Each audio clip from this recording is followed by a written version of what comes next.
तो 21 अक्टूबर को यूनाइटेड भारत का पहला प्रधानमंत्री सुभाष चंद्र बोस थे। पंडित जवाहरलाल नेहरू से भी पहले भारत की पहली आजाद सरकार के पहले प्रधानमंत्री नेताजी सुभाष चंद्र बोस थे।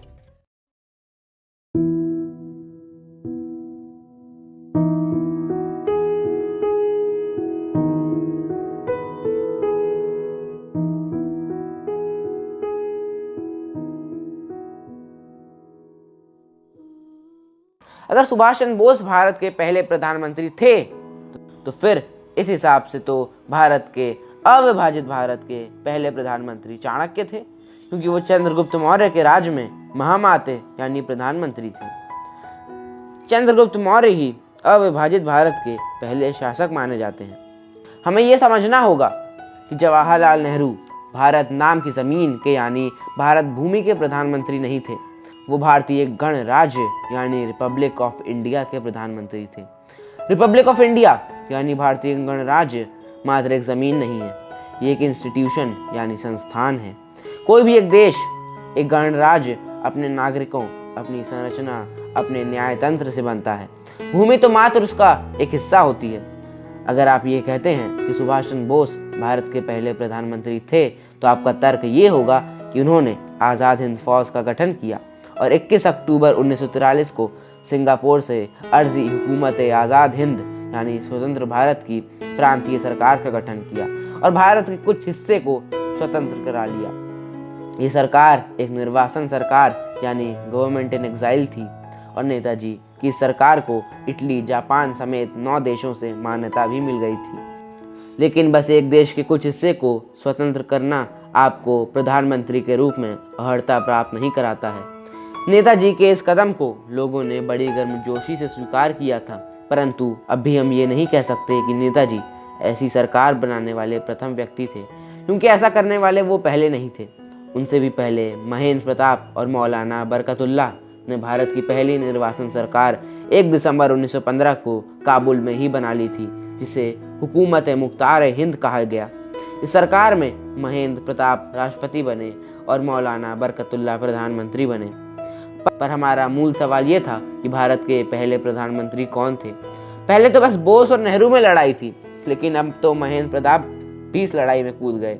उल्लेखनीय बात यह है कि दोनों ही निर्वासन सरकारें थी। वास्तव में शीर्षक ध्यान से नेताजी ने खुद चुना था। उन्होंने स्पष्ट रूप से कहा था कि यह भारत के बाहर स्थित भारतीय मूल के लोगों द्वारा भारत की औपचारिक और पारंपरिक सीमाओं के बाहर स्थापित एक अस्थायी सरकार थी। औपचारिक रूप से मातृभूमि की स्वतंत्रता के लिए सशस्त्र संघर्ष करने के लिए। आज पहला कौन है, कौन अधिक महान है, ये जानबूझकर वो हमें उन उत्कृष्ट पुरुषों और महिलाओं के आदर्शों को भूलने में मदद करते हैं, जिन्होंने सभी शासनों में से सबसे अत्याचारी के खिलाफ लड़ाई लड़ी। स्वर्गदूत और राक्षस बनाने के लिए इस पसंदीदा ऑनलाइन लड़ाई में मिलने से अच्छा आज़ाद हिंद सरकार की घोषणा पर नेताजी के समापन के शब्दों को याद करना अधिक उचित होगा। वो कहते हैं कि सरकार धार्मिक स्वतंत्रता, साथ ही साथ अपने नागरिकों को समान अधिकार और समान अवसर की प्रत्याभूति देता है। ये संपूर्ण राष्ट्र के सुख और समृद्धि को आगे बढ़ाने के लिए अपने दृढ़ संकल्प की घोषणा करता है और अतीत में एक विदेशी सरकार द्वारा चालाकी से किए गए सभी मतभेदों को पार करता है। बंधुगण, আমরা সকলে দাস হয়ে জন্মেছি। আসুন আমরা সংকল্প করি যে আমরা মরবার পূর্বে স্বাধীন হব।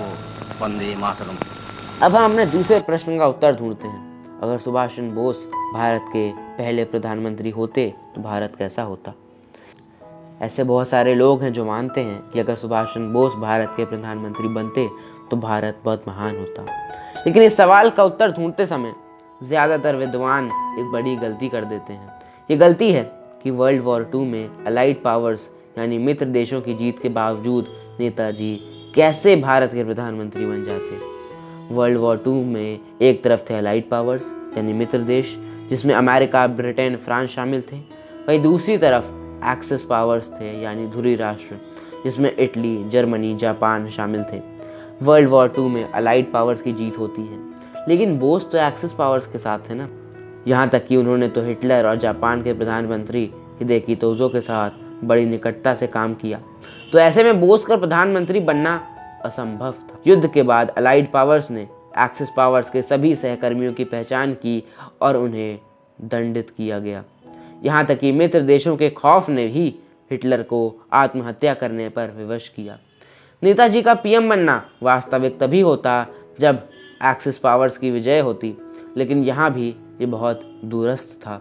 अगर जर्मनी वर्ल्ड वॉर 2 में जीत भी जाता, तब भी क्या आपको सच में लगता है कि हिटलर जैसा आदमी भारत छोड़ के चला जाता? क्या सच में 60 लाख लोगों का हत्यारा भारत छोड़ देता? बिल्कुल नहीं। जर्मनी का भारत पर कब्जा अंग्रेजों से 10 गुना क्रूर होता। सभी नेताओं को एक दिन में गोली मार दी गई होती, और वैसे भी हिटलर और उसकी नाजी विचारधारा लोकतंत्र के खिलाफ थी। हम एक अर्धरंग भेद राज्य की स्थापना देखते। नाजियों ने जाति व्यवस्था और त्वचा के रंग के आधार पर भारतीय समुदायों को तुरंत बांट दिया होता। हिटलर अपने प्रोग्राम का, जिसे उसने जर्मनी में यहूदियों के खिलाफ इस्तेमाल किया, उसका विस्तार करता। भारत के गहरे रंग वालों को वो या तो गुलाम बना लेता या फिर तुरंत मार देता। नेताजी बिना किसी असली शक्तियों के निसहाय होकर इसे देखते या विरोध करते या मार दिए जाते।